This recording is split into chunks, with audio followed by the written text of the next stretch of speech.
हाय dears, जय हिंद जय भारत। आपका आपके चैनल राज हिंद हिंदी पर हार्दिक अभिनंदन है। आज फिर से आपके सामने प्रस्तुत कर रहा हूँ हिंदी साहित्य के रीतिकालीन साहित्य के अंतर्गत कवि भूषण से संबंधित अति महत्वपूर्ण बिंदु। इस विषय में आप बहुत कुछ जानते होंगे, फिर भी छोटा सा प्रयास प्रस्तुत है। यूँ मान लीजिए आपका रिवीजन ही करवा रहा हूँ।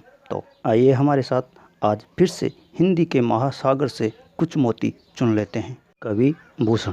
पहले जान लेते हैं कवि भूषण का सामान्य परिचय। हमारे कवि भूषण का समय 1613 से 1715 ईस्वी तक माना जाता है। शुक्ल जी के अनुसार इनका समय टेप कर दिया गया है। हमारे भूषण जी का जन्म स्थान तिकवामपुर गांव, कानपुर, उत्तर प्रदेश में माना जाता है। यह चिंतामणि व मतीराम के भाई माने जाते हैं। भूषण ब्रजभाषा के कवि थे। हमारे भूषण को ऋतिक काल के राष्ट्र कवि के रूप में जाना जाता है। हमारे ऋतिक काल के राष्ट्रीय कवि भूषण का वास्तविक नाम क्या था, इस विषय में कोई विशेष जानकारी नहीं मिलती है, मगर आचार्य विश्वनाथ प्रसाद मिश्र के अनुसार इनका वास्तविक नाम घनश्याम माना जाता है। ऐसा कहा यह माना जाता है कि चित्रकूट के राजा रुद्रसाल सिंह सोलंकी यानी राजा रुद्र ने इन्हें कवि भूषण की उपाधि प्रदान की। साथ में यह भी ध्यान रखिए, महाराज छत्रसाल ने इनकी पालकी को स्वयं कंधा दिया। एक बार पुनः देख लेते हैं। चित्रकूट के राजा रुद्रसाल सिंह सोलंकी यानी राजा रुद्र ने इन्हें कवि भूषण की उपाधि प्रदान की और महाराज छत्रसाल सिंह ने इनकी पालकी को स्वयं कंधा दिया। डियर्स, एग्जाम हॉल में कंफ्यूज नहीं होना है।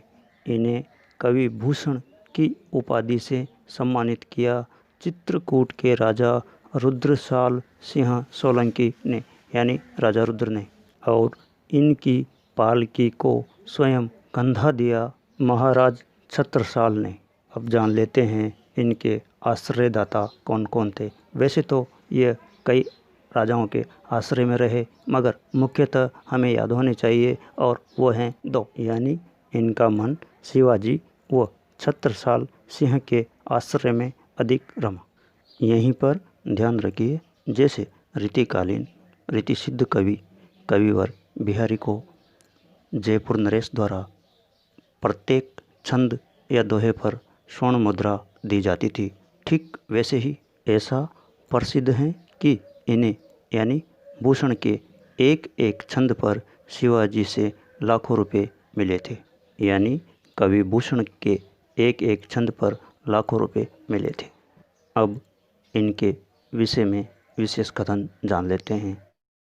किस आचार्य या विद्वान ने इनको क्या माना, इस विषय में पहले देख लेते हैं। आचार्य शुक्ल के अनुसार आचार्य शुक्ल ने इन्हें यानी भूषण को हिंदू जाति का प्रतिनिधि कवि माना है।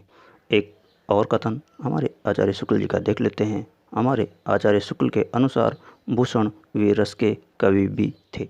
अगला कथन आचार्य विश्वनाथ मिश्र के अनुसार भूषण भारतीय जनजीवन का प्रथम राष्ट्रीय कवि हैं। ध्यान दीजिएगा, आचार्य शुक्ल के अनुसार भूषण हिंदू जाति का प्रतिनिधि कवि हैं या भूषण वीररस के कवि हैं, जबकि आचार्य विश्वनाथ ने माना कि भूषण भारतीय जनजीवन का प्रथम राष्ट्रीय कवि हैं।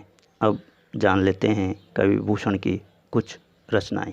पहले तो कवि भूषण की 3 रचनाएं हमें याद होनी ही चाहिए, और वह हैं शिवराज भूषण जो कि अलंकार ग्रंथ हैं, शिवा बावनी व छत्रसाल दशक। यह दोनों रचनाएं यानी शिवा बावनी व छत्रसाल दशक चरित काव्य या चरित्र काव्य हैं, यानी प्रशस्तिमूलक रचनाएं हैं। अब कवि भूषण की अन्य रचनाओं के नाम देख लीजिएगा, और वह हैं भूषण उल्लास, दूषण उल्लास व भूषण हजारा, जो कि अप्राप्य रचना है, यानी आज दिन तक प्राप्त नहीं हुई हैं।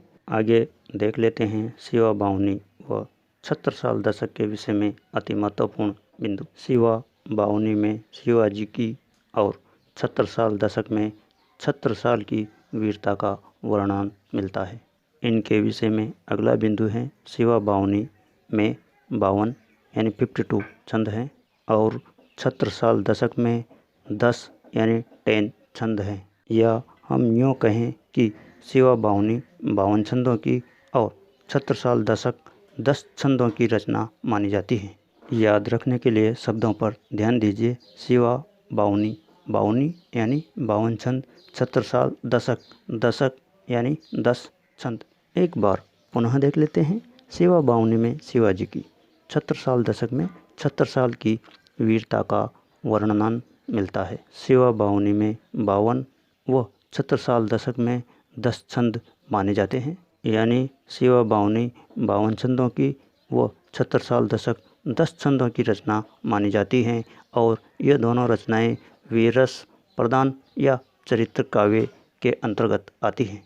आगे आपके लिए हमारे कवि भूषण द्वारा रचित कुछ पंक्तियां टेप की गई हैं, जिन्हें आप अपनी आवश्यकता के अनुसार रीड अवश्य कर लीजिएगा, ताकि अगर एग्ज़ाम हॉल में ऐसा या इन पंक्तियों से संबंधित कोई क्वेश्चन हो तो आपका गलत ना हो। और आपसे उम्मीद करता हूँ कि हमारे साथ आप भी बराबर मेहनत करते रहेंगे। डियर्स, अब थोड़ा टॉपिक से हटकर जान लेते हैं। हमारे रीतिकालीन वीर काव्य धारा या कवियों को मुख्य रूप से 2 भागों में बांटा गया है। एक मुक्तक वीर काव्य, 2 प्रबंधात्मक वीर काव्य। मुक्तक वीर काव्य के अंतर्गत कवि भूषण व बांकीदास तथा प्रबंधात्मक वीर काव्य के अंतर्गत कवि लाल, सुदन, जोधराज व पद्माकर को माना जाता है। डियर्स, अब हमारे रीतिकालीन राष्ट्रीय कवि भूषण जी के विषय में कुछ महत्वपूर्ण प्रश्नोत्तर ले लेते हैं। तो क्वेश्चन नंबर 1, किसने मतीराम व चिंतामणि को भूषण का भाई नहीं माना? ऑप्शन।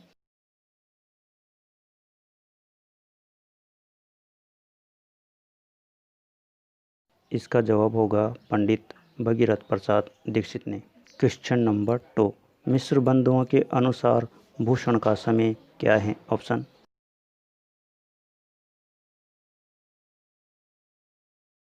इसका जवाब होगा संवत 1692।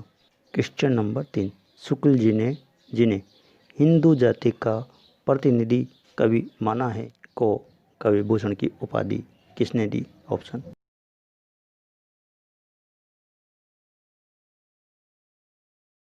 इसका जवाब है राजा रुद्र।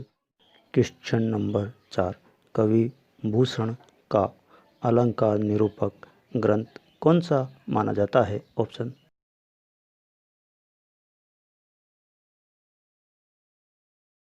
इसका जवाब होगा शिवराज भूषण नामक ग्रंथ। क्वेश्चन नंबर 5, कवि भूषण द्वारा रचित शिवा बावनी कितने छंदों की रचना है? ऑप्शन।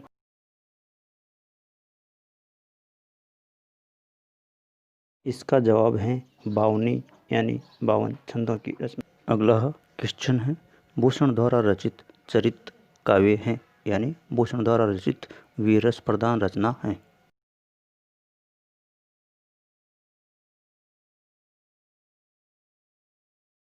इसका जवाब होगा शिवा बावनी या छत्रसाल दशक। क्वेश्चन नंबर 7, भूषण का वास्तविक नाम क्या माना जाता है?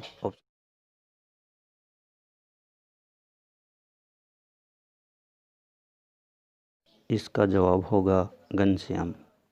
क्वेश्चन नंबर 8, भूषण मुख्यतः किस भाषा के कवि माने जाते हैं? ऑप्शन।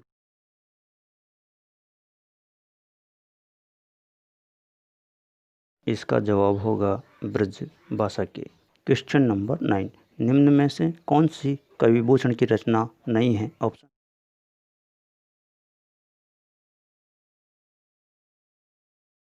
इसका जवाब होगा भाषा भूषण, यह जसवंत सिंह कृत है। डियर्स, वीडियो के अंत में आपके लिए क्वेश्चन टाइप किया गया है, ध्यानपूर्वक रीड करते हुए इसका आंसर गेस कीजिए और सटीक जवाब हो तो अवश्य दीजिएगा। उम्मीद करता हूँ आपको दी गई जानकारी अवश्य ही अच्छी लगी होगी और यह भी आशा करता हूँ कि आपने चैनल को सब्सक्राइब कर लिया होगा और वीडियो को लाइक और शेयर करना ना भूलिएगा। आपका दिन मंगलमय हो। मिलते हैं अगले वीडियो में, तब तक के लिए जय हिंद जय भारत।